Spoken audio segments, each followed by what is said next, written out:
This is a special show tonight. As I mentioned earlier, it's a little different from what you're used to. So today we kicked Chris off the show and we have two beautiful ladies on the show.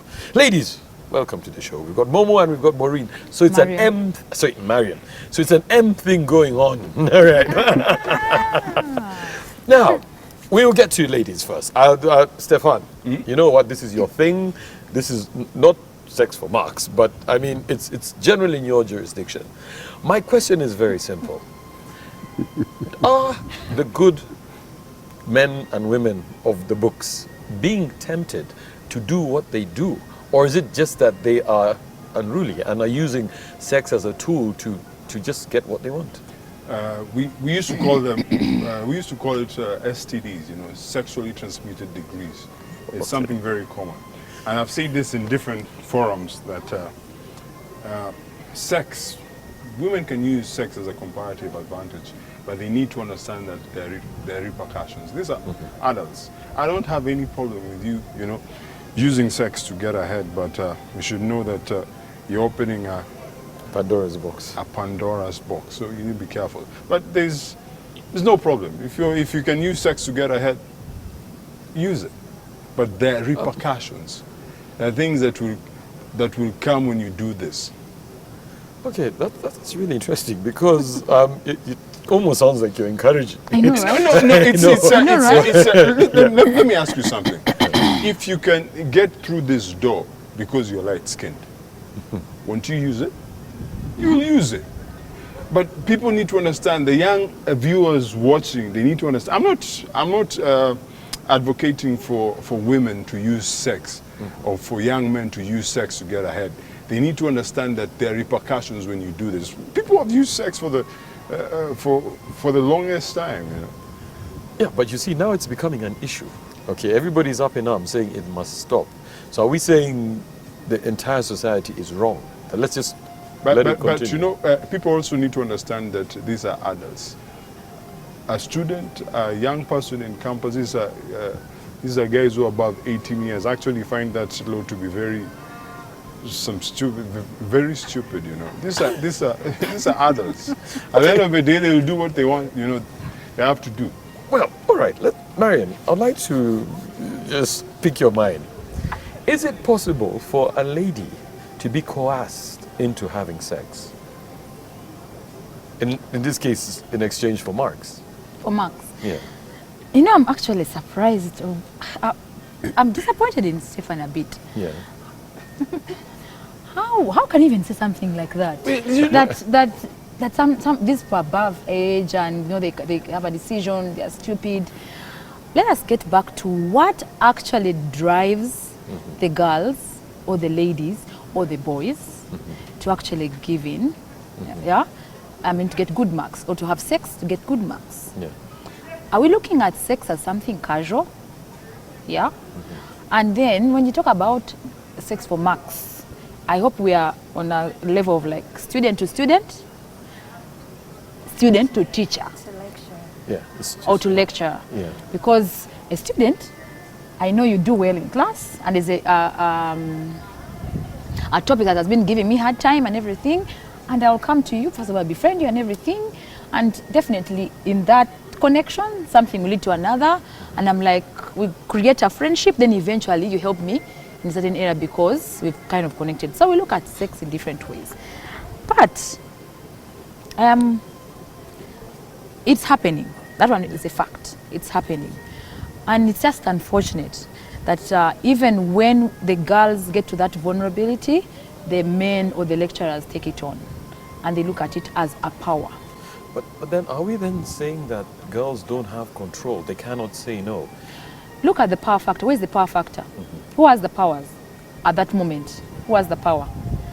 The lecturer has the power, or whoever is going to solve the solution to the marks or giving them whatever it is the person that has the power, right? So I will use my power to make sure this child passes. Then again, what drives them, that I think is their pressures. Maybe pressures of like, my parents want me to make sure I pass this Maybe degree. they're dumb, you know. This lady cannot Yeah, I was in school. I was doing. Let me try and Why explain it. Stefan is like that? Right. When talk about the factors, a few factors then. Is it the parents that are saying that my child have to pass? Then I have pressures of like, there's certain stuff that are really, really hard. And it was there in school. Yeah. When you really try and this thing just jumps. Now here I am on campus, like you said, I am at liberty, doing a thing. I've probably had or seen my fellow students do the same thing. And I'm like, now at home, I have to make sure I am passing because my parents want me to become this, want me to become that. So I take the advantage that that provision is also there, and then I give in and get good marks. Yeah. Okay, Banji, we're going to come to you because you are a specimen into the fact that you are A lecturer. the lecturer. Yes. But Marion, piggybacking off what Marion has said, can we then say, especially our young ladies, have no control? Because I'll tell you what, by the time you're going to school, it is expected that you pass. Yes. I mean, it's a sacrifice that not really a sacrifice, because a parent is meant to educate their child anyway. But your parents are doing things to get you there. They expect it. They didn't take you to school to not pass. So it's part of the package. So does it mean that because the pressure is on, I can take the easy route out? Because if that's the way I'm going to go in life, then that will just be the way my life is. My opinion is rather different from Marian or even Stefan. You see, it's not a question of power or lack of self-control. It has a lot to do with the changes in today's society. You see, at the earlier stages of education, there are parameters that are put in place to ensure that our children, girls and boys, are living within a controlled kind of environment. There is a strong sense of direction.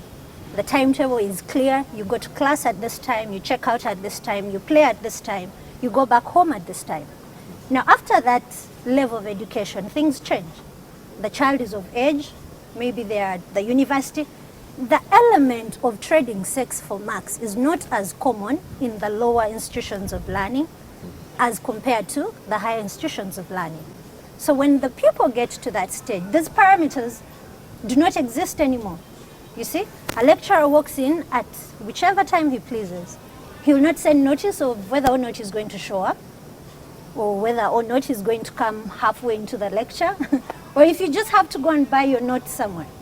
So the morals and the culture then change from where you're being guided throughout education to where now you have to take responsibility for yourself. Now that transition often throws people off their balance. Just as you know, even with leadership positions, every time change comes up, certain things just go amiss. So when the pupil is now a student or a university candidate, or whatever, at whatever level, they no longer have these guidelines. They are lost. They are, you know. But you know, And then that's when the campus is meant advantage, the issue comes in. That's what, yeah. Yeah, so because Yes, they're it does hanging come there. in, but also it has to do with our culture as Africans. Exactly. There is an element of laziness. If you cannot wake up and push yourself and know for a fact that I need to put in this amount of energy to achieve these kinds of results, then you're going to. But Peter, look I don't to know other nations. which world you guys live in. You know, we need to be realistic. We need to understand why If people you can get through a door because you're taller, because you look a certain way, because you have a certain complexion, wouldn't you use it? No. And Then I'll we tell you use why. this. Listen, we're living We need in to a be real, time where you will use whatever you have to get ahead. You know, we'll point fingers and we'll accuse second. each We're other. ruling that out. Why don't we hear from Lecturer. the lecturer himself, who's sandwiched between two beautiful ladies, both of whose names start with M. Banji. One of the things that's starts with coming B. out is there are two sides to this story. Marian's side is very simple. The lecturers are preying on the students. But Maureen on this side is saying the students are technically preying on the lecturers because they're using them as an easy way out. Out of the parameters. Yes. Which is which? not from your personal experience. I don't care personal experience. I think it's a situation that requires a sober mind, and I will begin to argue that this sex for marks phenomena may occur at many levels.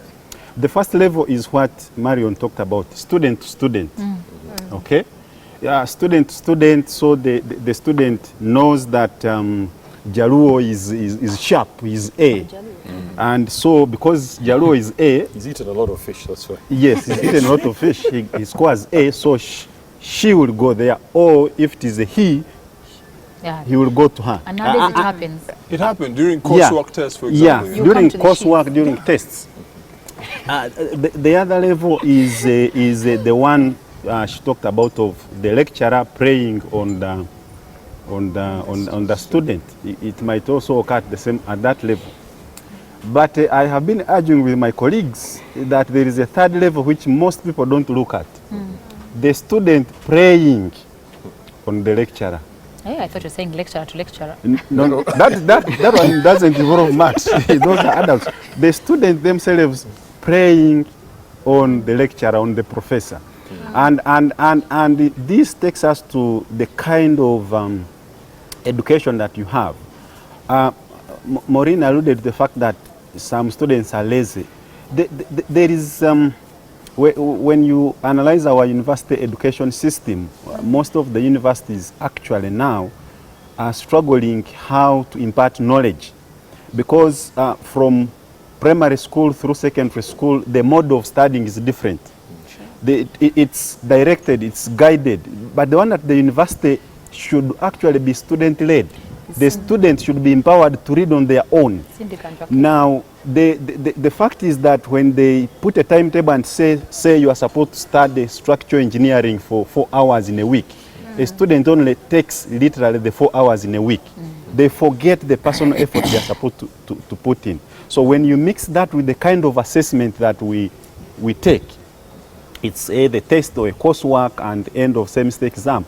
So by the time they remember to read, then they don't have the knowledge to pass the exam. So now this is when they either become vulnerable or they now strategize to trap the professor, because really the professor is in a tricky situation. And Stefano talked about something where sex has been used for centuries, you know, to get ahead. Yeah, to get ahead. So both the boys and the girls at the university, they knew you can use sex to get ahead, to get a score. So why don't they then deploy it? So then can we comfortably say that all the young ladies and young men who are crying about sex for marriage are crying wolf because it's their fault? We are We are here at the Naguru Skies Hotel and we are talking about the issue of sex for marks. Who is to blame? There's been a lot of chit-chat about it. Don't go anywhere. We'll be right back after the break.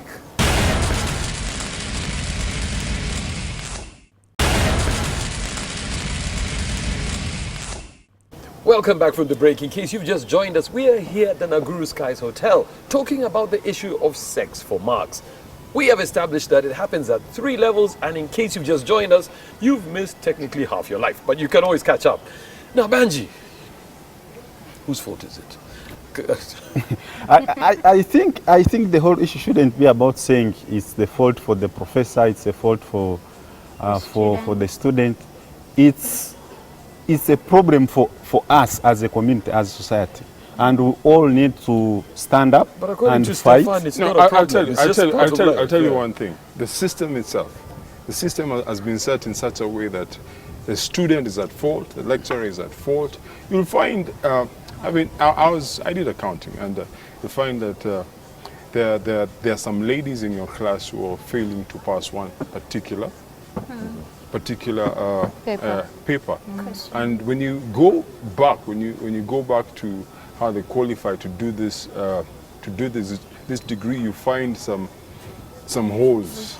So you know, in itself, this lady will, whether you give up, you make her, as in you make sure she passes the coursework, she will never pass the whole paper. I stayed with a lecturer at one point. I lived with a lecturer, and I'll give you an example where lecturers as in the system has put them in such a place where they have to fail.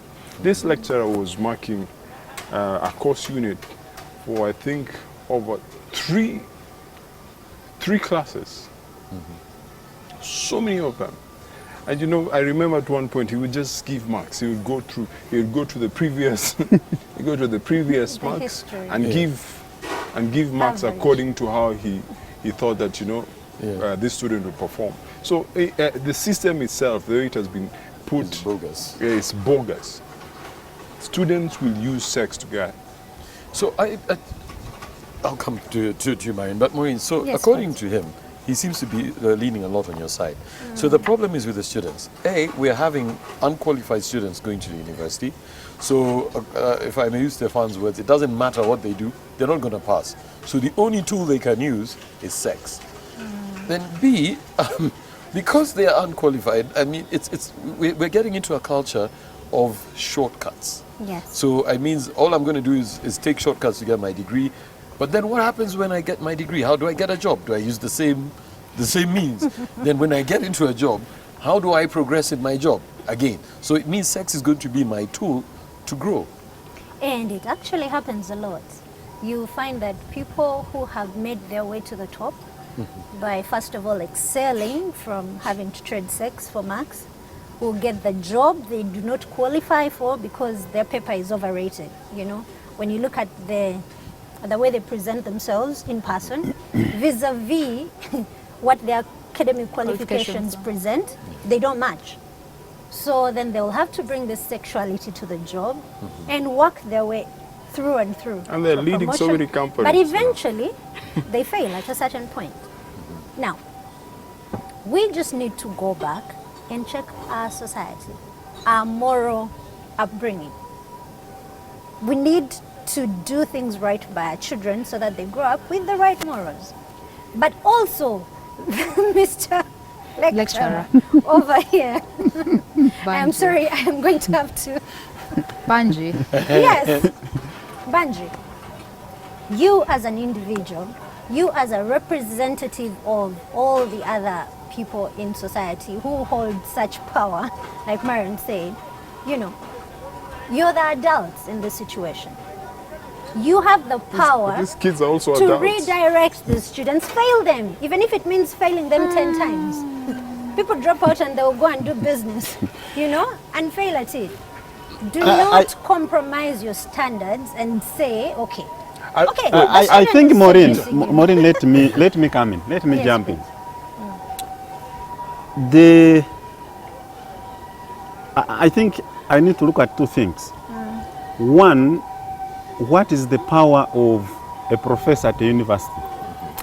And I've always said that the position of a lecturer is the position of a god in quotes. It is. It's the position of a god. It is. The university simply gives you With a what small they g. call a course outline, what you are supposed to teach. You determine what you teach, the content, how you will teach it, when you will teach it, what you set the exam, you develop the marking guide, how you name. You have all the power in your hands. That's in one hand. On the other hand, that power goes with the responsibility. Okay? It goes with the responsibility, it goes with the professional ethics. Okay? Professional ethics and standards and regulations that as a professor you have to follow.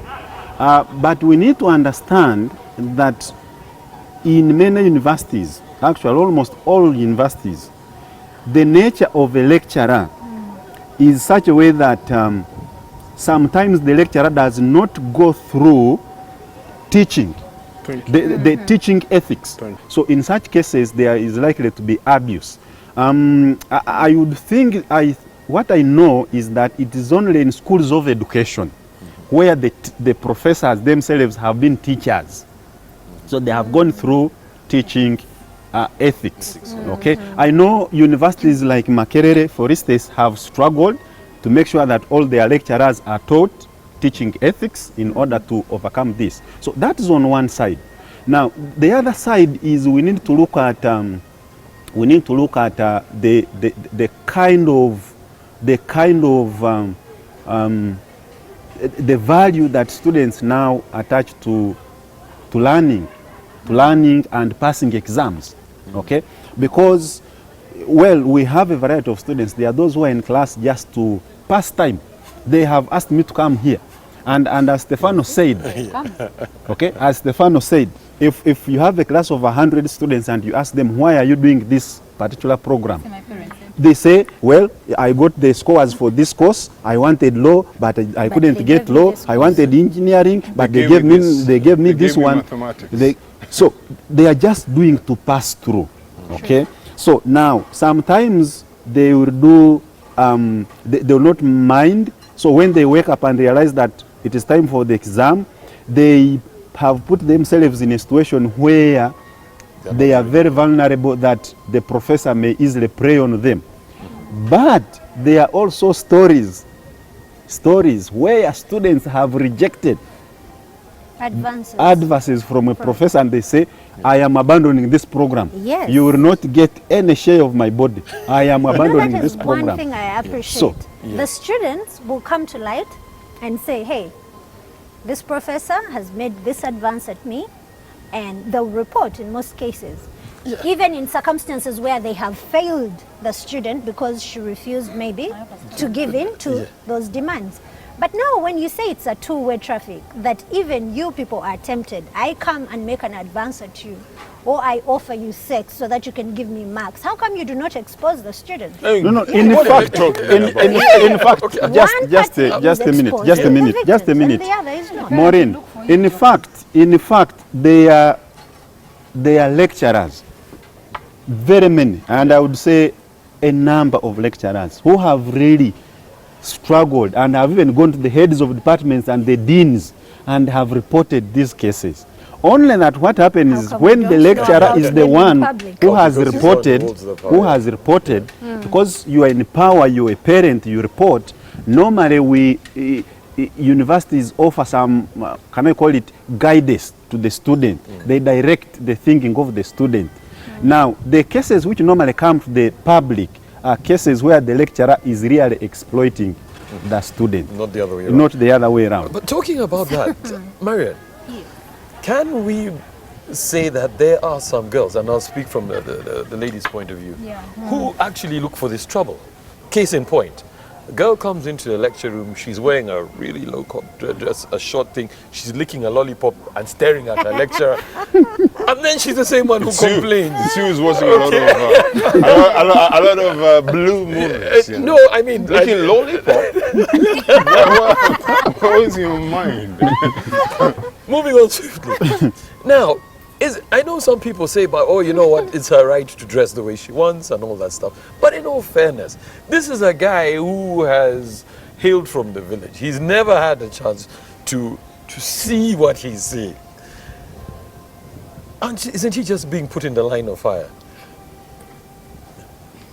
Yeah. Like I said, it takes us back to our home. To our morals. To our morals. Yeah. Go back to our home. If I grow up in a setting whereby by 4 you have to be home, by 2 you have to eat food, by this you have to dress. Visitors are coming, don't dress like that. Visitors, uncle is coming, aunt is coming, don't dress like that, dress like this. Are you going to church? Don't dress like this, don't dress like that. Let me tell you, like she said, those were the parameters. When I get to campus, one, peer pressure. Freedom. Freedom. Then peer pressure. Then the trend. What is trending? It's long hair, that is the short skirts, the what are they called? I remember. Push-up during- bra. Yes. And you know that. Push-up bra. Then you have the off-shoulder blouses. Yes. What am I talking about? The trends. So I am going to get into this group whereby, one, intentionally I'm just wanting to fit in society of how it is at campus. And then I get into also a friendly kind of environment with friends who have a certain way they dress.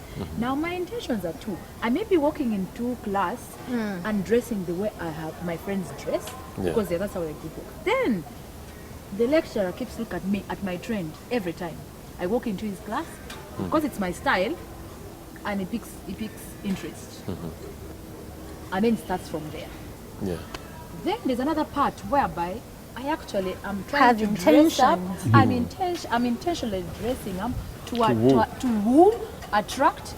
You don't forget about the student. Yeah. The student who, one, I know is good at what he does in class and does very well.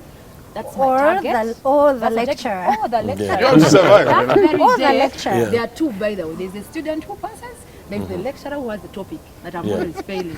Okay. Yeah. You get? Double So that is shooter. my target. So I'll be a double shooter. Yeah. And I'm like, this is my chance. So it takes us back again. You know, as parents or parents to be, if we do not build confidence in our children right from the beginning, and if you don't tell them that, do you know what? There's 6, and there's a time The to get repercussions, it. yeah. Yes. Then there's 6. When you don't get that time to get it, then there are repercussions. And when a parent is reading these things about lecturer and student having sex, even when I go home, and my parent doesn't take the time to tell me, did you hear this? It's happening. Is it happening in your university? Actually, students doing this, Talk about and, it. Yeah. and then you don't talk about it, or you talk about it, student say, do you know what, my daughter? Is this really happening? Then she opens up. What is the relationship between you and your child by the time she opens up on that topic? Then she goes, yes, mommy, actually my friend or some other girl I know did this and this with her lecturer. It's actually happening. Look at that child, she's being open. Then there's another scenario. My son, is this really happening in the university? Is it happening? Mommy. These are Daddy, common things. That's the common things.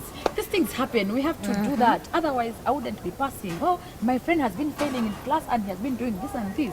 That's nice. Look at the two children. What is happening? What is wrong? Yeah? You can either look at that side as something that they want to achieve or peer pressure, or you look at this side as parent, not opening up, not giving your child the platform to actually share issues on sex, issues on harassment, people that can actually use them as an advantage. So it gets back to our What we need to do. And another thing, another Okay, guys, thing. we do another need to go into a break, but just when we get back, food for thought, especially for the men. Yes. Okay, so men are tempted and all that stuff, but can't we just say no? Did you know, Don't answer that. We're here in the Guru's Guys Hotel talking about the issue of sex for marks. Don't go anywhere. We'll be right back after the break.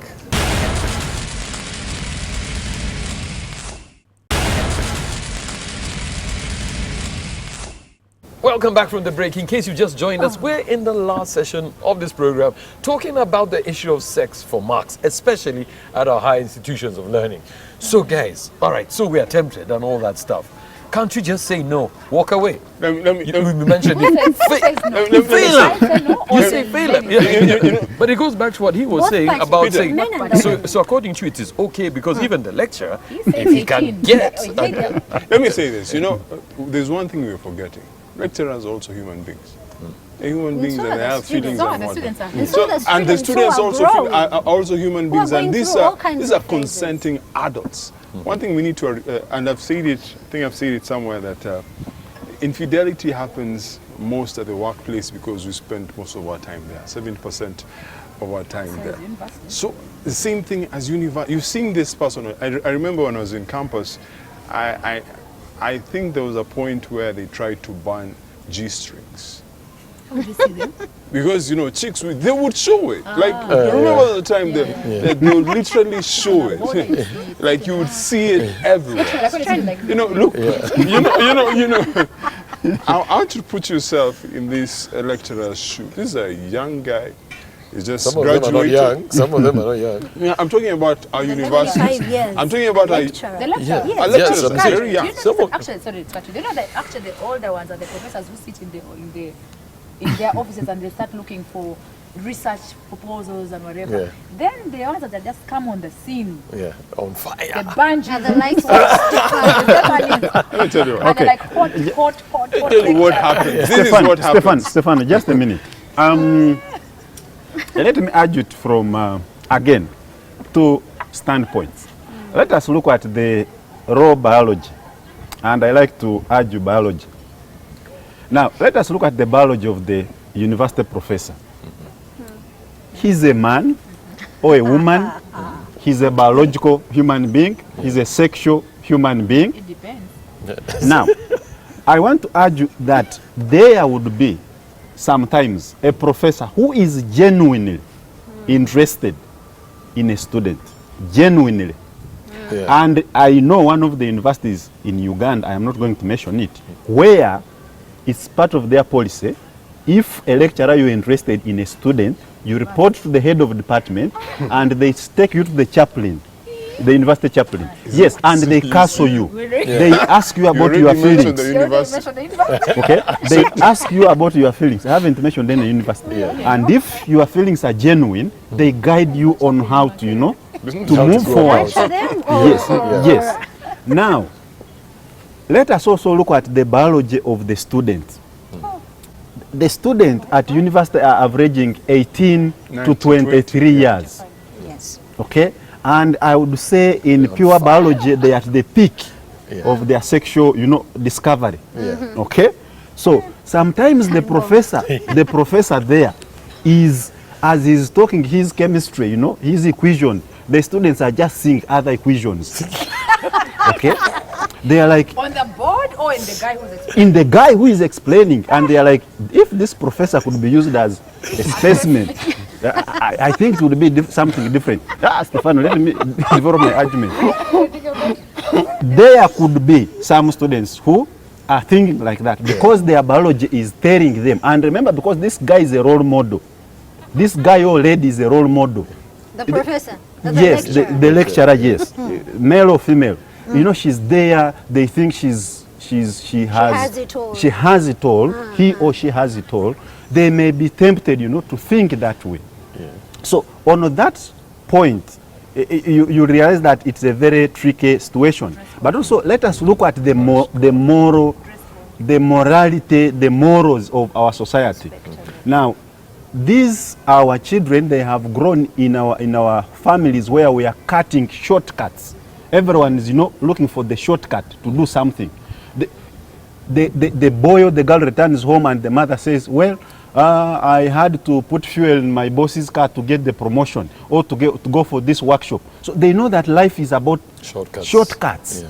So when they fail the paper or when things become difficult, they are likely to say, well, why don't I take the shortcut? Forgetting that good things you have to fight for them. Yeah, work hard. Okay. Yeah, I have a point. Most of us He were hasn't taking. answered. Most of Why us don't were you say taking. no? Let me. You just say no. He cut me off. Let me finish. Let me say something. You find situations where parents take students to campus and they have never been to campus. They are so happy that your son, your girl is going to campus, and they are so happy. Most of these parents have never been to campus. True. So what happens is this. Yeah. So what happens is this: is that they will never visit you at campus. Why? If your grades are on point, everything is you're on grown point. They don't really Know what's going on. Yeah. know what's happening. So long as you graduate, you have achieved those marks, you're fine with it. That's one aspect that we're not looking at. So you you're don't saying know- that Goes back to the parents parameters. do need You know? to monitor. They even need to. when I remember. I feel I'll give you an that example. Institutions of higher Peter. learning should have policies and guidelines. Peter, I'll give you an example of a Kenyan. I'm a Kenyan. I came from Kenya where life is so systematic. It's a constant. School, the way Kenyans have been raised is it's very aggressive. And you come to Uganda where life is different. There's some freedom around here. The women dress a certain way. The women look a different way. You come to this environment and it's very different. The culture shock. And I'm telling you for a fact, if it was not for my mom, to visit me in second year, I don't know where I'd be. I would not have graduated, I don't know where I'd be. So, And Ita, before you do that, I know you asked the question, can't men say no? Yeah, can men just say no? I think real men have said no. Yeah. And I think I want to be quoted that I think the university professors, majority of the university professors there have really done their best to be good role models, to say no to these girls and boys and to show them the correct way.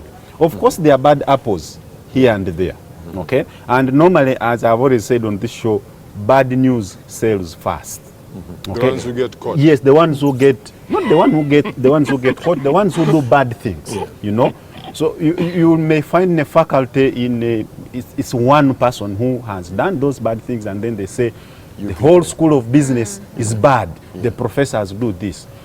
So I know there are men out there who have said no. There are women out there who have said no to the boys. Yes. By the way, female professors are at very serious risk.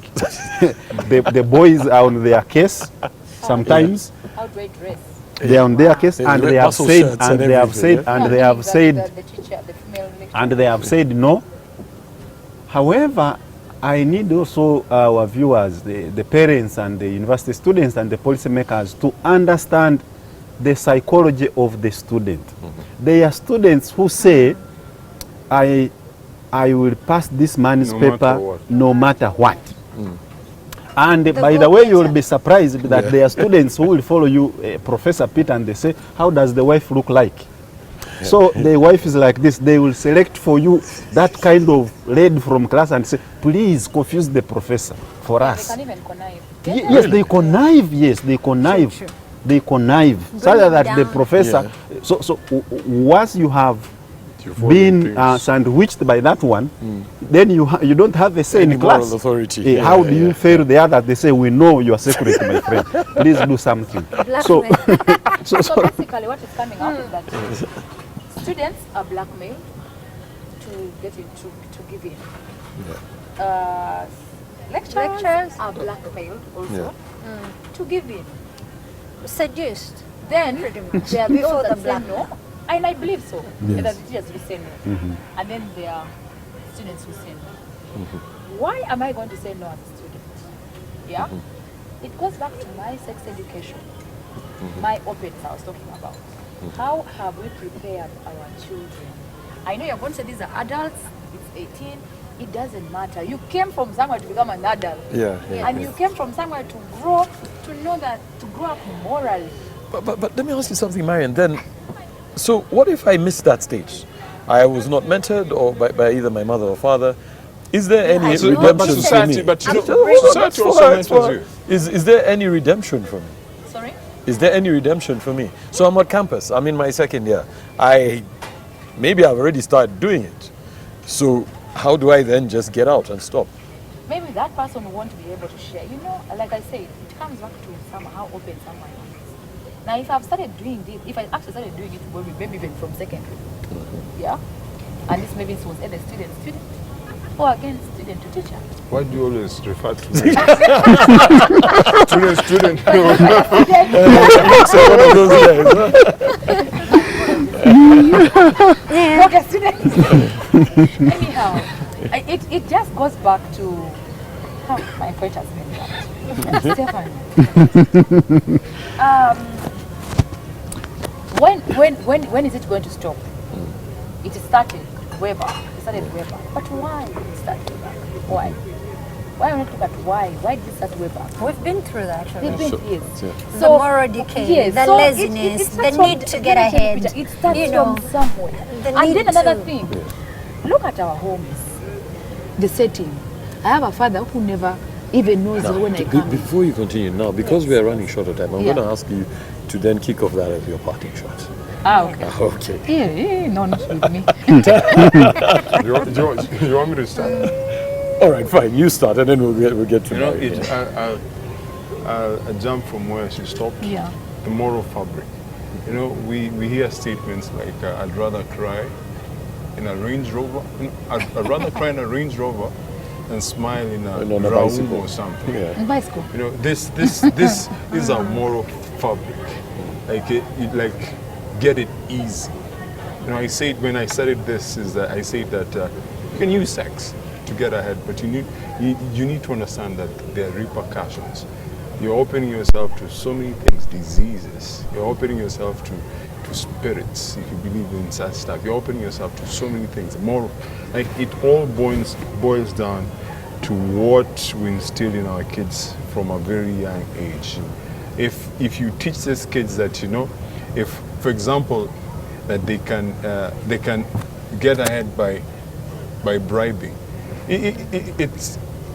it all comes to that, you know, like in campus, a kid will know that if I don't pass this paper, I can sleep with a lecturer and get ahead. And that's why we have problems in work environments, incompetent people. So it all comes down to... All right.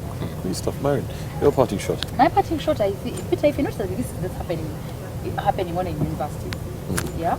We are probably just looking at the university part, the lecturing part, but we have to look at the, like you mentioned, the school, I mean the workplaces. But you brought up something about, the saying, when you say no, huh? Why not say no? Remember in school when they would tell us no sex before marriage. Remember those campaigns? What happened to those campaigns? Straight talk. Remember the straight talk? Do you know that those kind of campaigns, no sex before marriage, books first, then babies next, was something like that? What happened to those kind of campaigns, straight talk and everything? Because I think if that trend of those kind of messages had come out till I go to university, and even at university, we still have those kind of campaigns and talk, I think it will be different. Then that saying, why don't you say no? It comes back to confidence. Have the parents built confidence in the children that they will know when to say no, or how to say no? Can I add something? Parents need to understand that don't force kids to do things that they cannot handle. You know, you're forcing this kid to become... That's a long story. Just to finalize is that to the parents out there, this is an eye-opener. You know, things don't just come out because they've come out. Things come out because they're demoralizing our beliefs, our society, and one of the things that we have failed to instill in me, in you, in our children and everything is ethics. Where is our ethical background coming from, and how can it follow through from even before campus? Even before campus. So I still think that we still have the platform to address this issue, and this is one of the platforms. But go back to the sex education in schools, go back to the curriculum development in terms of how we do our stuff in school, like the lecturers, and also have platforms at the university where students can freely express themselves and say, this is happening to me in class. What do I need to do? This happened to me when I got to the lecturer. How can I approach it? This is happening. So I still think that we can still make this happen and stop. Angie, your parting shot, and also something to bear in mind. You know, in as much as you mentioned, there are some good relationships that do come out of this. Actually, there are students who marry their lecturers. There was a lecturer who knelt down the other day in the streets proposing to students. Now, so Stefano,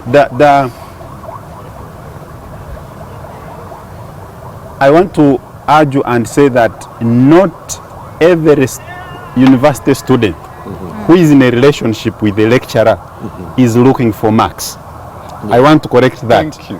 Not every university student who is in a sexual relationship with the lecturer is looking for marks. But that is bound to compromise the lecturer. So some of them are looking for genuine relationships.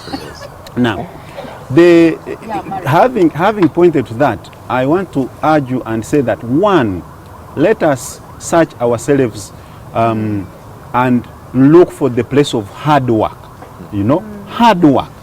Because if a student goes to university and they put in the effort, they put in the sweat, they will be able to, to write their coursework to the best. And you know, universities have mechanisms where if you feel that the lecturer is failing you, you can appeal.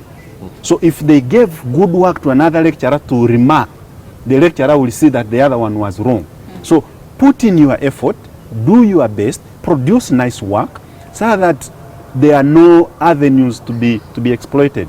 Secondly, we need to examine the way we assess students at university.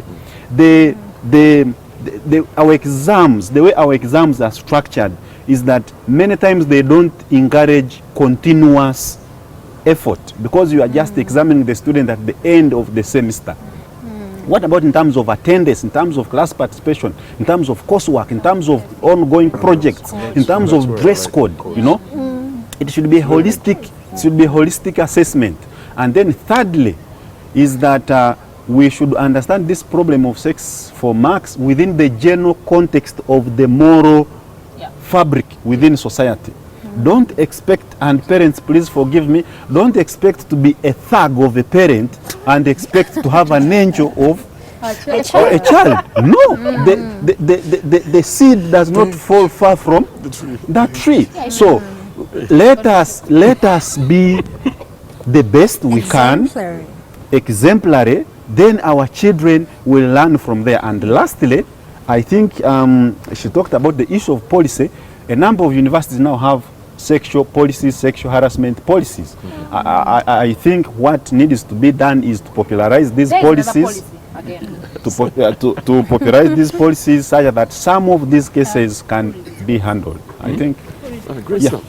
Maureen, as you wrap it up, a lot has been said. A lot has been said, but I have something very unique from what everyone has said.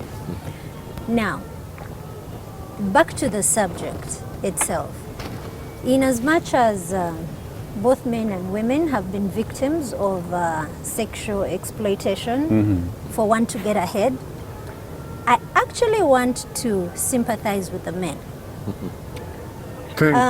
It's very unfortunate that oftentimes the whistle is going to be blown and the man is to blame.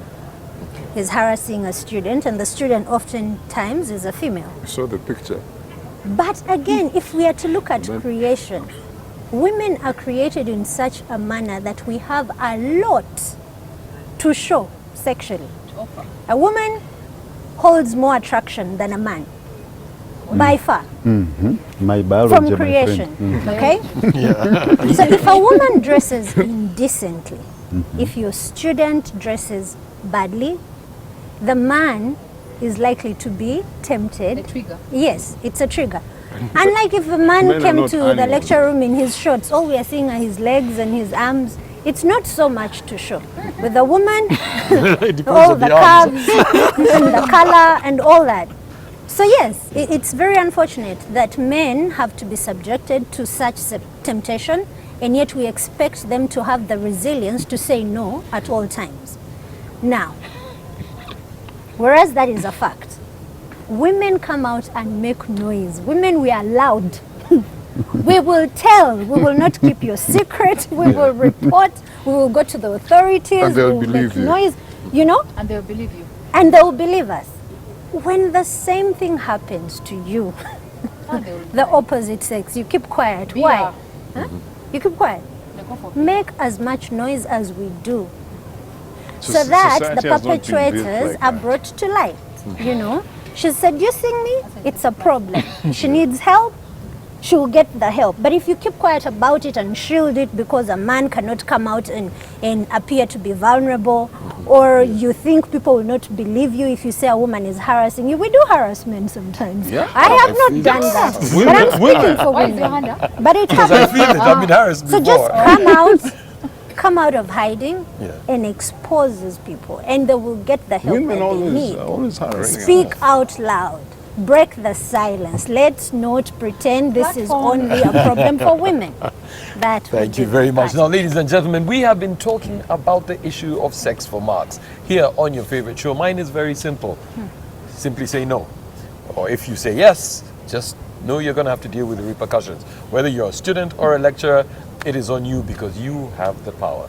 With those few words, as my politician friends say, It is good night and God bless, and we'll see you next week when we bring Chris back. Have a good night.